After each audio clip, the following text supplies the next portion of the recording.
And that's what ascension is. That's all ascension is. So you can trust your higher self. I'm going to say this. If you're watching this, you can trust your higher self. Welcome to the Sacred Doorway podcast. Today we have Dr. Loren Cielo joining us, psychic, teacher, author, and founder of Golden Rose Psychic Services. Together we're exploring what spirituality really means beyond institutions or even belief systems, and why so many of us feel disconnected. We're going to start off, Dr. Cielo, with the biggest question of the whole podcast. And you're going to look at me and go, what are we doing? Let's define, in your words, what is spirituality? Well, it did take me a while to wrap my head around it. I was raised Christian. I think I fully recovered at this point. And then I got into more earth-based goddess worship stuff, but it still didn't seem logical to me. So I prefer metaphysics. So when I'm reading and I see purple, that purple says back to me spirituality, not metaphysics, not religion, spirituality. So I've been wrestling with it for 20 years, the 20 years I've been reading, and my definition has changed. So I'd like to say this is my working definition. I think that when we're awake here on the planet, being spiritual means being connected to our guides and angels, connected to our higher self, soul, connected to the supreme being, source, however you see those things. So it's a very broad, description. Of course, it's different for everybody, what they feel.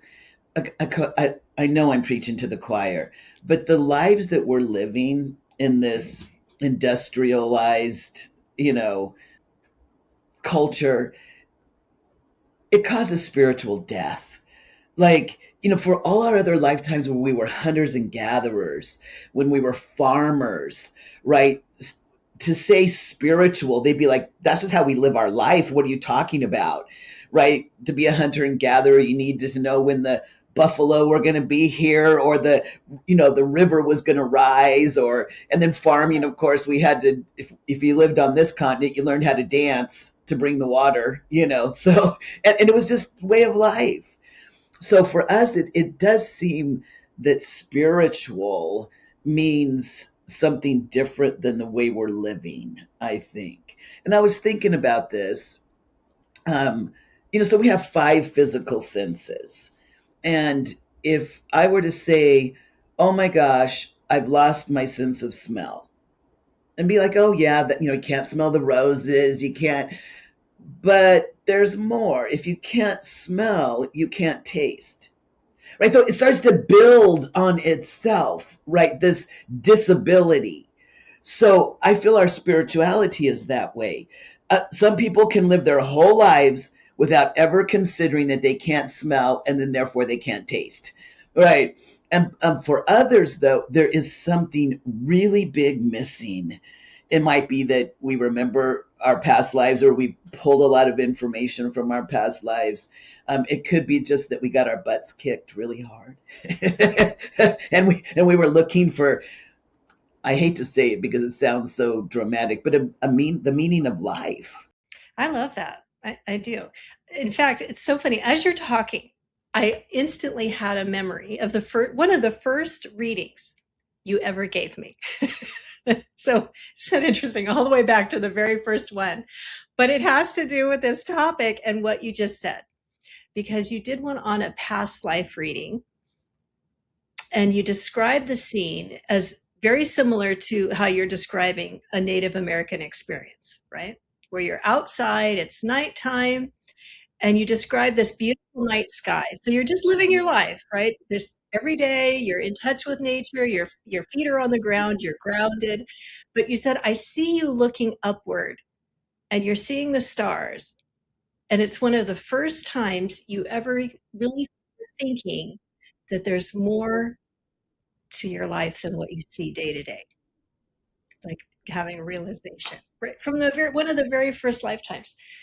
And I think for me, that's a lot. It's very similar to how you see spirituality.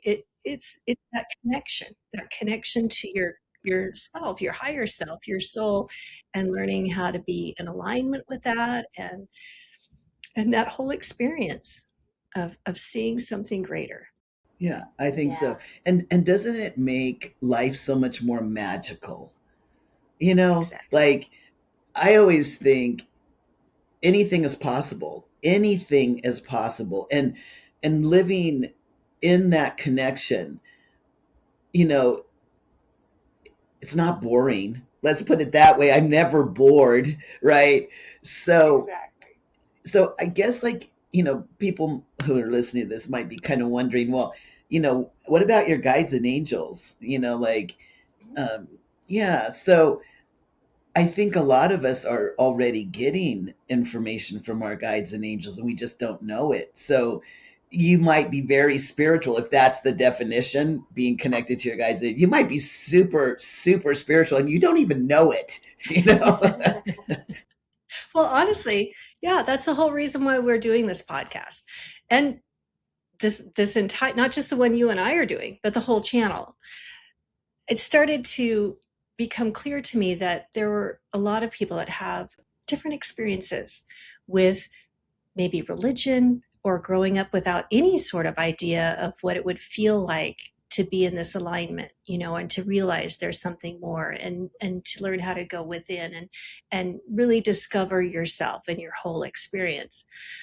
And so I started thinking, and well, as our guides and angels do, they often give us messages in different ways, sometimes signs, symbols, and synchronicities, sometimes through channeling, sometimes through readings. It's all different ways. Dreams, a lot of people too are really familiar with dreams. So one thing that they kept showing me was this doorway, which is kind of like a portal, but really it was just showing me that I was ready to move to a different space. And that was the analogy that they were coming through. It's like, okay, you're here, you're almost there. It's just walking through and recognizing, what you have to offer, this alignment, and that you're there. You don't have to keep worrying that you're not good enough or that you're not doing enough. Just Yes. let it happen. Yes. Yeah. Those are the two Let it big happen. ones. You hit it right on the head. I'm not good enough and I'm not doing enough. Oh my gosh. Hmm. Yeah. I think of it this way, that if we could filter out the messages, let's just use that word, that we're getting from our guides and angels, if we could filter it out, we would be having such a different experience here. Even people who are unconscious to the fact that they have guides and angels. If they were just to pull back, right, you would be having such a different experience because they've always been there. Right. Right. And I think what's so wonderful about a lot of techniques is that it brings it into your conscious mind to where you feel it's real. Yeah, you have some kind of uh, distinction, right, between not acknowledging them and then actively acknowledging them and how wonderful that whole relationship can be. That leads me to my next question. So this is a perfect opportunity to talk about it. I always knew throughout my life that I had different beings around me. When you can see them as a child, it's pretty obvious there's something Yeah. happening. Yeah. But again, goes back to that not good enough, that imprint that you sometimes get with different belief systems that maybe what you're doing isn't okay, or you're not okay, that kind of thing. Yeah. So when I found you and we started this whole journey, and I really wasn't doing it for spirituality, I Yeah. just was curious to rediscover maybe some of these things that had been lost.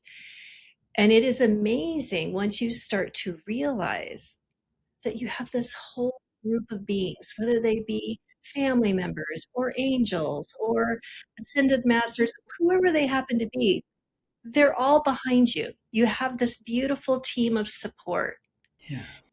and I think a lot of times too, we think that we're alone. We're alone on this experience. And that's a very easy energy to get into or to fall into. Yeah, you said something earlier about going within.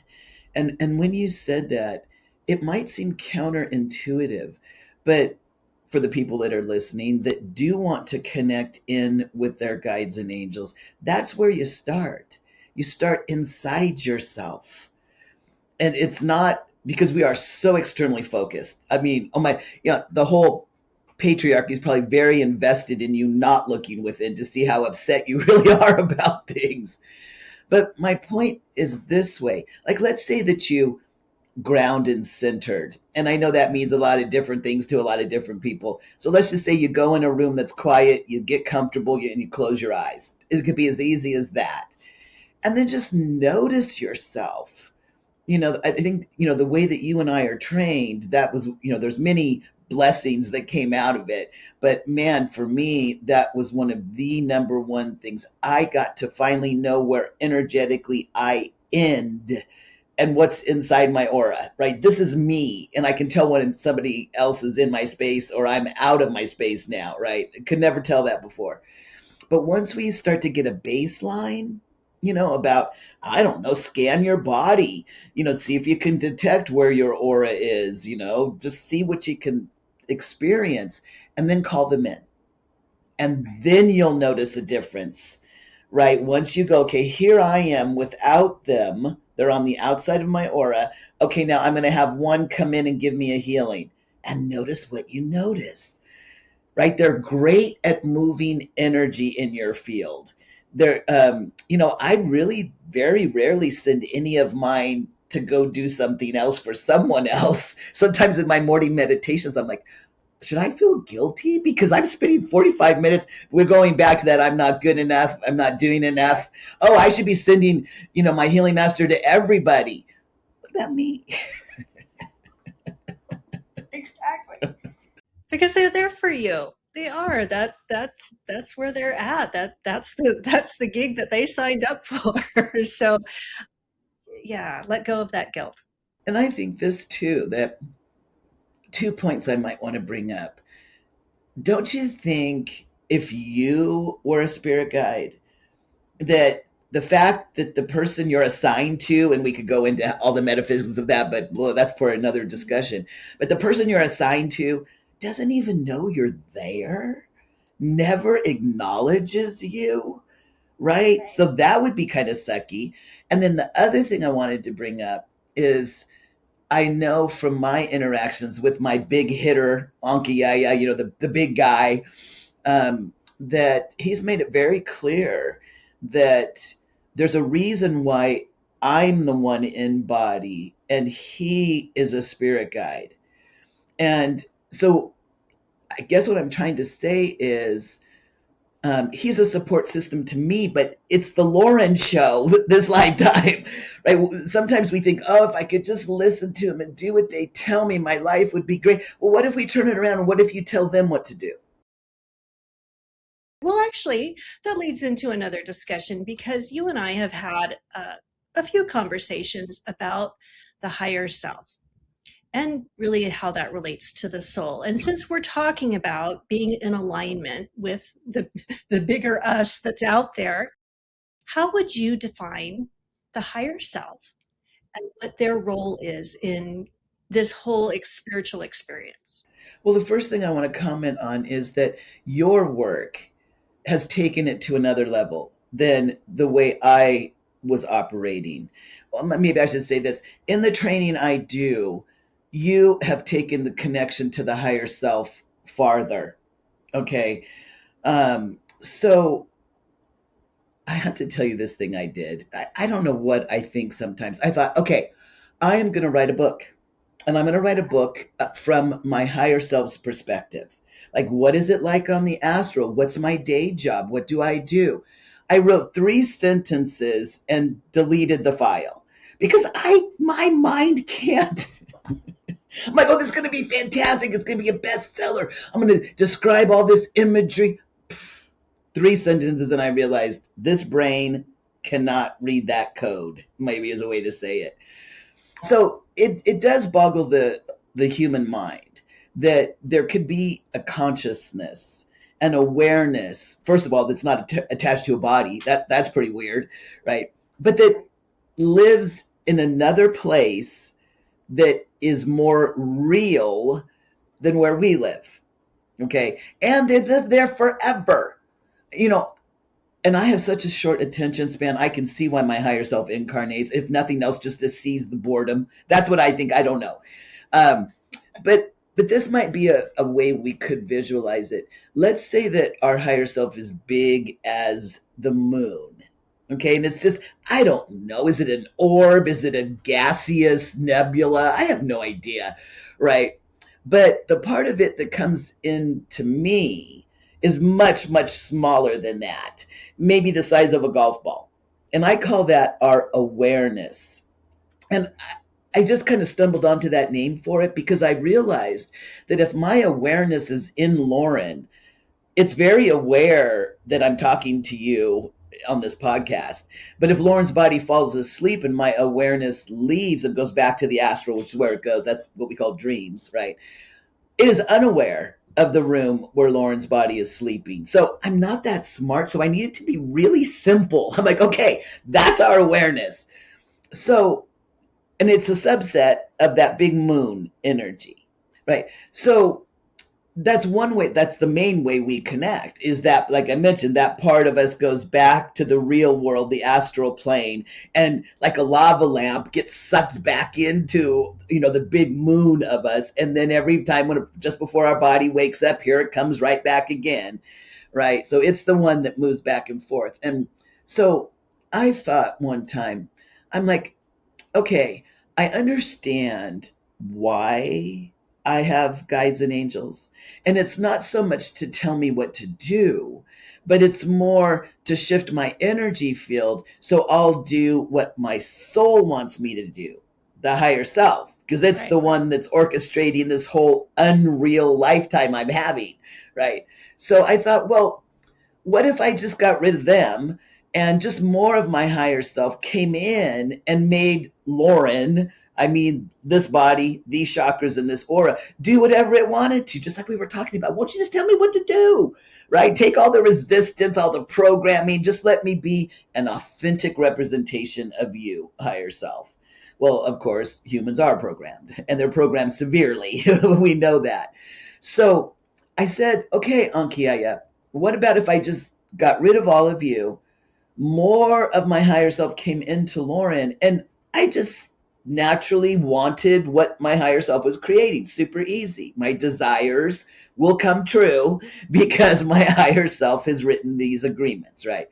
And he said, my friend, if any more of your higher self came into your Homo sapien body, it would fry its circuits.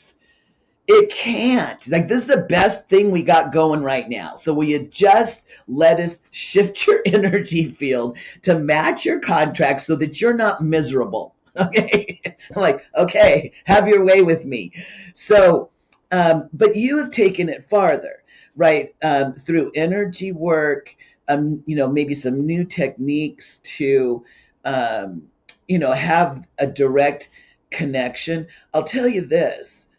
I've been reading higher selves for 20 years. That's one of the main sources of the readings I have. It's your soul who's telling you this, right? And some higher selves can't affect the earth plane. The only thing they can do is send in their golf ball. Good luck, right? So again, that's why they contract in with the guides and angels.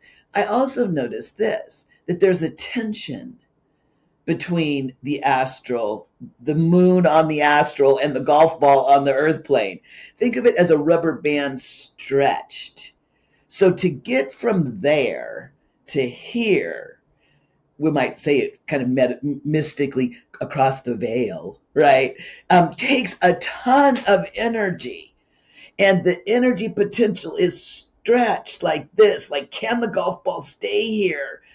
Right? So it naturally wants to go back. So I guess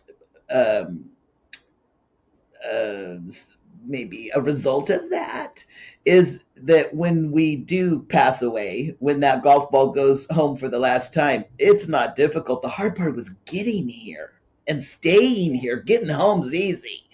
But my friend, you've taken it farther. You taught a technique during one of your courses.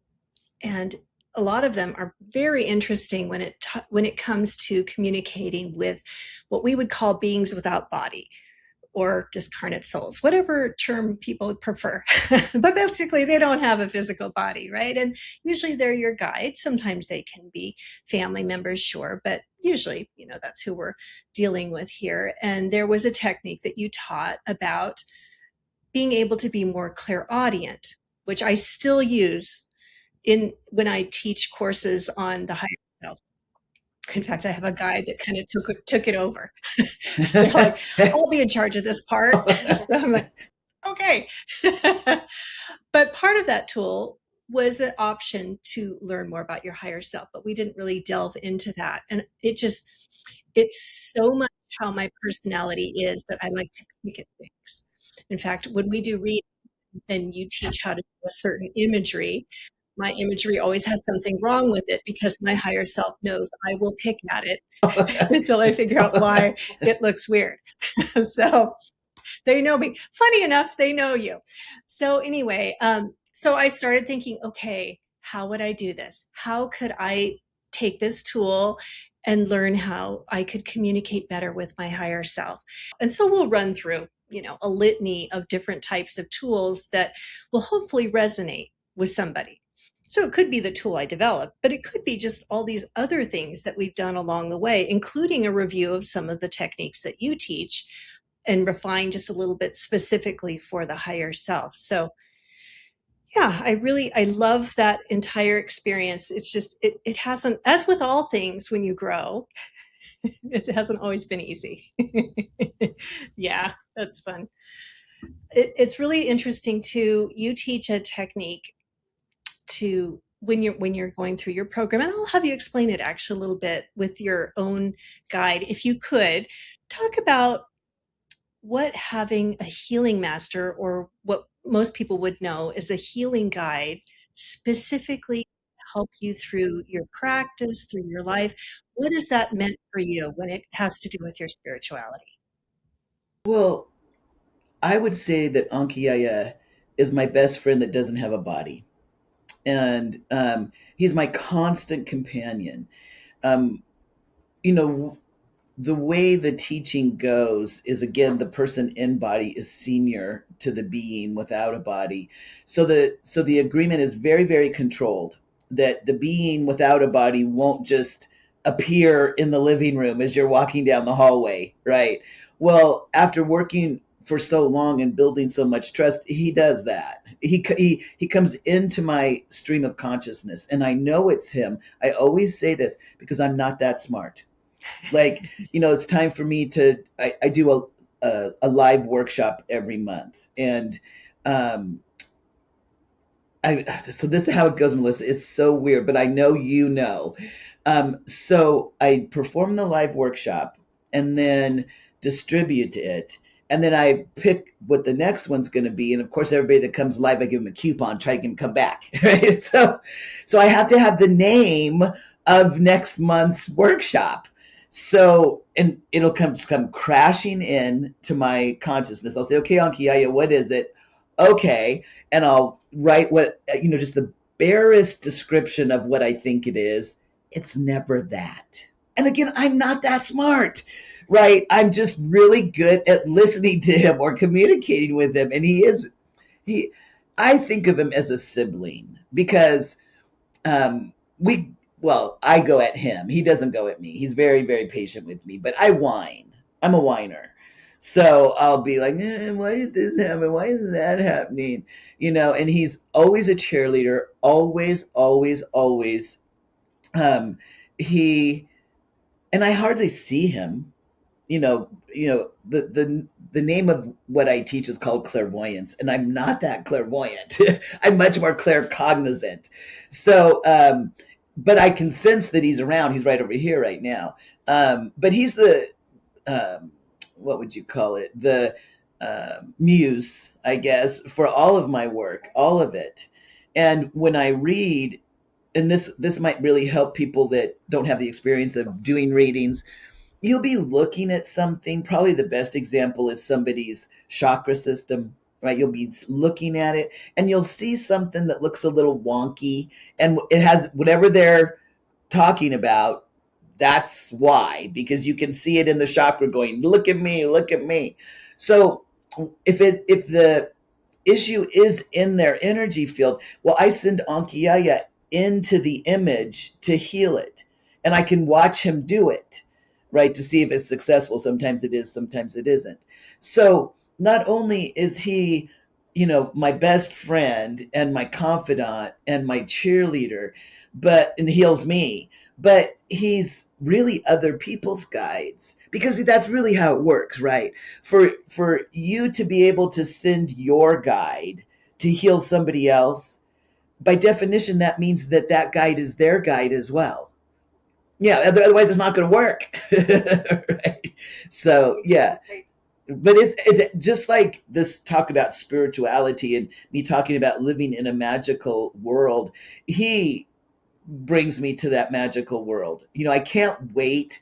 There's a lot of things I can't wait until Loren's finally, dust to dust, and I can finally see what I've really been doing here, and who Ankiyaya really is, and what the real world is really like. Like you, like I just want to know. I can't stand not knowing.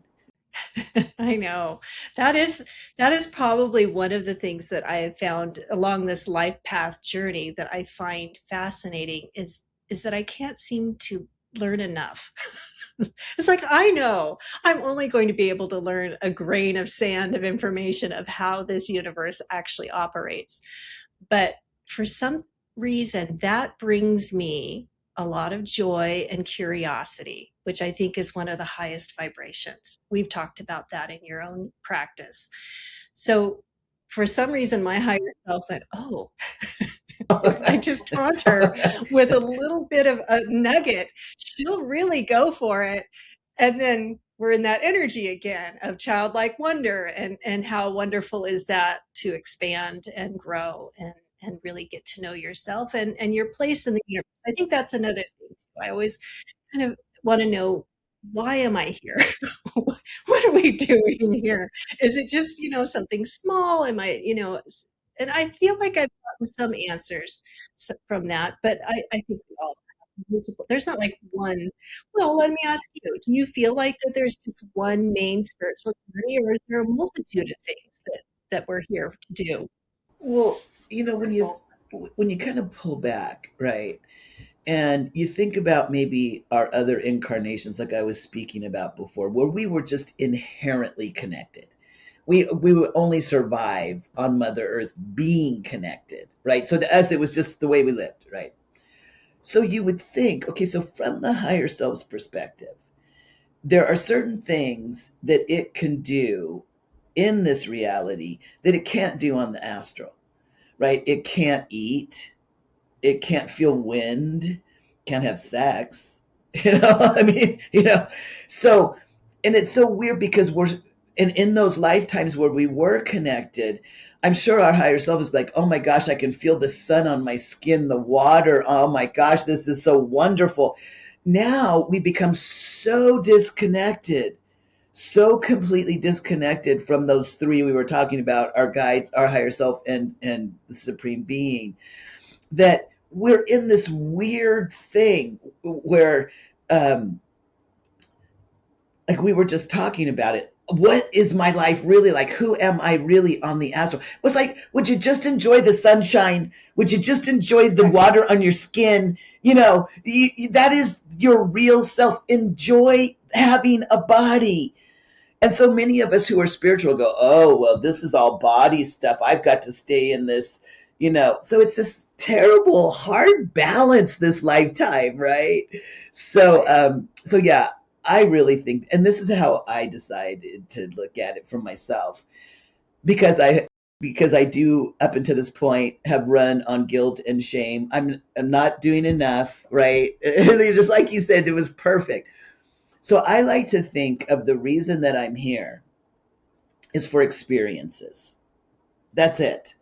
Now, I get, because of what's in my energy field, decides how I experience my higher self's contracts. That's why I'm constantly trying to massage it, trying to get the guilt and the shame and the self hatred and the fear out of it. So, whatever crazy thing, I can just go, woo, it's not real. I'm just going to enjoy it while I'm here. And then I'm going home.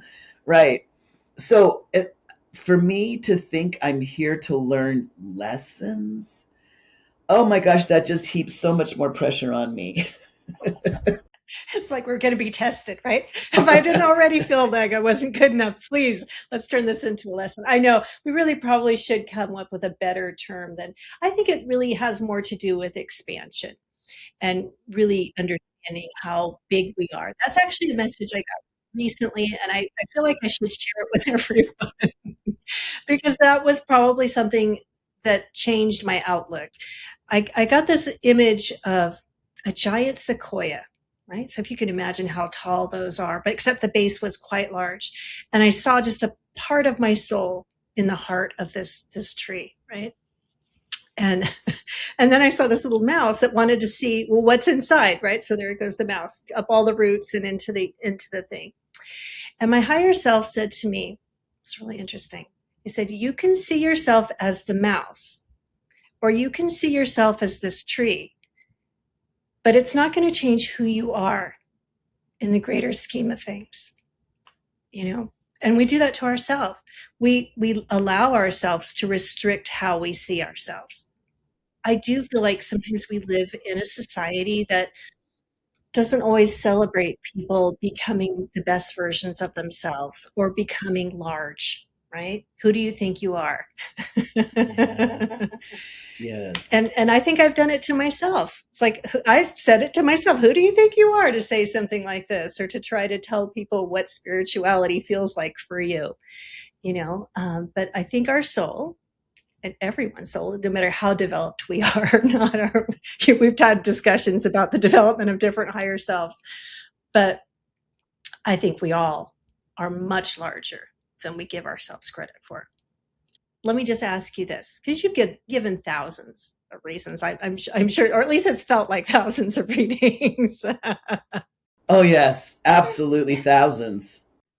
And I remember you talking one time about how you kept a journal of things that you learned during a reading that maybe you didn't know before. And I find I do the same thing in my own practice, but also with other types of things that I do with spirit guides or ascended masters. If I happen to be coming across some new bit of information that hasn't entered my awareness yet, I'm like, okay, let's write that down because that seems like something I might want to know later down the road. What do you think that people struggle with the most? When you go back and look at all of those readings, what's been a common theme when it comes to recognizing who they are and getting into alignment with their higher self and their soul mission? You already said it. They're not good enough and they're not doing enough. That it all boils down to that. When you said that, I'm like, oh my gosh, that is exactly it. And it's so sad to think that some people live their whole lifetime and never, ever, ever heal that. I mean, not saying that you and I have healed it, but we know when it rears its ugly head, we're like, oh, I'm doing it again. Yeah. Yeah. But I think that's exactly it. That is exactly it. And that separation, that feeling of being separate. Exactly. That is another theme, yeah, that I got a lot in this recent session. My higher self just kept going on and on about that. You are me, I am you, we are the soul. It's like they just kept going on and on, like we are one. And it's hard sometimes when things don't go well and you're struggling, right? To not have an adversarial relationship, as you and I previously talked about, because sometimes it does feel like it's an us versus them situation. It's funny, not even just that. And sometimes in readings, I will look at the higher self to see if the higher self has a message, right? But sometimes I'll look at the soul or I'll look at source and say, what do you got? I have never had anything from those two sources that wasn't absolute beauty. Absolutely. I'm starting to get Absolutely. choked up because so I feel like that's that's my signal Yeah. that they would you have worth Yeah. no matter where you are in this lifetime. And have you noticed this too? I'm sure you have. That when we do read the higher self, right? That it's it gives you so much information so quickly. There's so much feeling, emotion around that communication. That is the most difficult thing for me to translate in a reading to the person I'm reading. When I talk to their higher self and I said, okay, I'm going to do the best I can, and it's going to take me 5 times longer. No, even longer than that, right? You just get this information. It's just, um, so much in such a flash of an instant. You're like, okay, I'm going to take 25 sentences to explain to you what I just got in that half of a second that I put my awareness. And it's always, I say to them, I say, my friend, I'm going to say this to you, but it's like so watered down. Like, your higher self is so proud of you. It respects you and honors you, but it's 100 times more than that. There is no words that can convey what we get as the reader to try to pass. It's so true. But what a privilege. What a privilege to be able to tell people that information. Yeah, there's certain things that they have said to pass along to the person. And I'm sure they're thinking this may be their only opportunity to really say what they want to say. And I have really felt privileged to be able to share that with some people because it's just maybe what they needed to hear right then or something they've been struggling with their whole life. Maybe we should just tell everybody in every reading, you're doing too much, you're trying. Because quite honestly, that would apply. It is. It's some variation of that, but that's exactly the bottom line. It really is. It really is. It's a beautiful, beautiful experience. Well, my friend, this has been beautiful. Thank you so much for doing this. Well, thank you for the opportunity and congratulations on the success of your platform, Lissa. I'm just so, to say I'm proud of you is kind of condescending, but I just love your work. Thank you. Thank you so much. Well, you inspired a lot of it, quite honestly. I will tell people one, I completely recommend your programs. So you teach a basically intuition, but we call them psychic classes, and you have different levels that they start out with. And when I started taking these, I had no idea where this was going to go. I was like, I don't really see myself reading, but I was so curious. And everything that we talked about was just like light bulbs were going off, and it was so exciting. And the more we did over the years, the more I kept thinking, I just want to talk about this with other people too, because I can't be the only one that wants to know why things happen the way they do. As much as we can understand, it's going to be a lifetime of trying to communicate with spirit to figure out what's happening. But I think that's really what touched me, is that I really wanted to share with other people the same excitement that I was getting, learning how to basically become in line with my higher self and understand just a little bit of why I'm here. So Dr. Loren has a website called Golden Rose. This is it, goldenrosepsychic.com.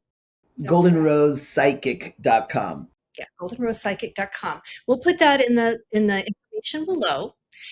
And I believe you do have an introductory course coming up soon. So click on the link, you'll find all the information there. And of course, there's so much information out there on you and the wonderful things that you've done. I know you have written a book. So as much as we chuckled over how this last one went, I know that you've written a book and you've been on multiple interviews. So there's lots of information out there.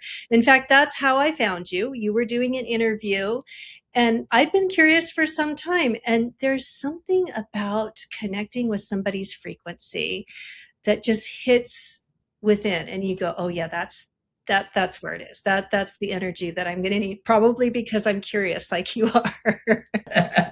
Exactly. But there's a joy in it. It's not like you're feeling like somebody's talking down to you or they know all the answers. it's not a guru situation here. It's more of a sharing and understanding and bringing in that childlike joy. So highly recommend this program. All right. Thanks again, Loren. So good to see you.